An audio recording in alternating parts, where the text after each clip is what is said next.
Sentence में अगर object एक या एक से ज्यादा हो तो क्या वो दोनों ऑब्जेक्ट का अलग अलग नाम होता है कि केवल वो ऑब्जेक्ट कहलाता है? आज हम ऑब्जेक्ट के बारे में जानेंगे, राइट? तो वो क्या है, सिर्फ एक सेंटेंस यहाँ पे अगर हम लिखते हैं बच्चों कि I gave him a pen.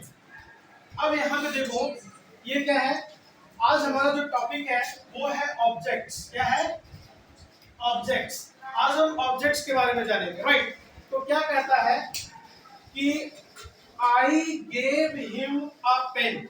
अब इसमें आप नोटिस करते होंगे कि आई हमारा क्या है? सब्जेक्ट है। आई क्या है? सब्जेक्ट है। ये गेव क्या है? हमारा वर्ब है, वर्ब का सेकंड फॉर्म है। हिम क्या है और अ पेन क्या है? हिम क्या है और अ पेन क्या है? तो आप देखो यहाँ पे कि हिम हमारा ऑब्जेक्ट है और अ पेन भी क्या है और ये भी ऑब्जेक्ट है। अब एक सवाल है कि हम कैसे पहचाने, how do we come to know कि हिम ऑब्जेक्ट है और अ पेन भी ऑब्जेक्ट है? इसे पहचानने का बहुत ही सिंपल वे है। वो क्या है कि अगर कोई सेंटेंस में आपको पता करना है कि इसमें ऑब्जेक्ट कौन है तो उसके लिए हम दो क्वेश्चंस करेंगे। एक हमारे पास होगा व्हाट।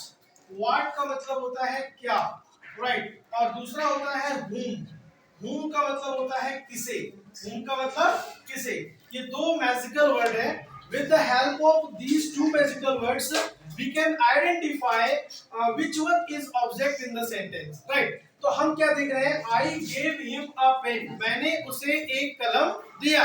अब इसमें वर्ब कौन है हमारा? गैव। तो पहले हम सवाल करेंगे कि क्या दिया, क्या दिया, राइट? तो क्या दिया? अ पेन दिया, तो ये हमारा ऑब्जेक्ट है।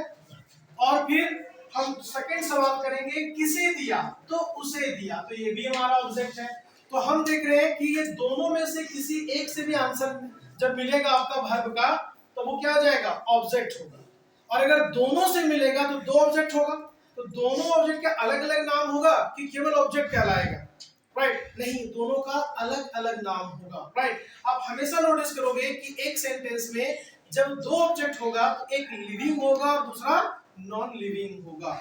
तो जो नॉन लिविंग ऑब्जेक्ट होता है उसे हम लोग बोलते हैं क्या? Direct object. क्या बोलते हैं? Direct object. और जो लिविंग होता है उसे हम लोग क्या बोलते हैं? Indirect object. क्या बोलते हैं? Indirect object.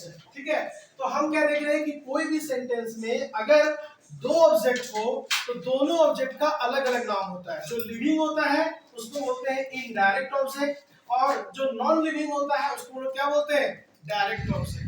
जब हम लोग एक्टिव से पैसिव में ट्रांसफॉर्म करने के लिए सीखेंगे उस समय हमें डायरेक्ट और इनडायरेक्ट ऑब्जेक्ट का यूज समझ में आएगा। लेकिन आपको ये पता होना चाहिए, should know what is the difference between direct object and indirect object and how do we come to know this is a direct object and that is a indirect object. What is the basic rule and what are the magical words that will help you to identify the objects? Clear? So here we come to know I gave him a pen. इसमें दो object है, एक है direct दूसरा indirect. और object पता करने के लिए व्हाट और whom से क्वेश्चन करेंगे वर्ब के साथ। क्या दिया?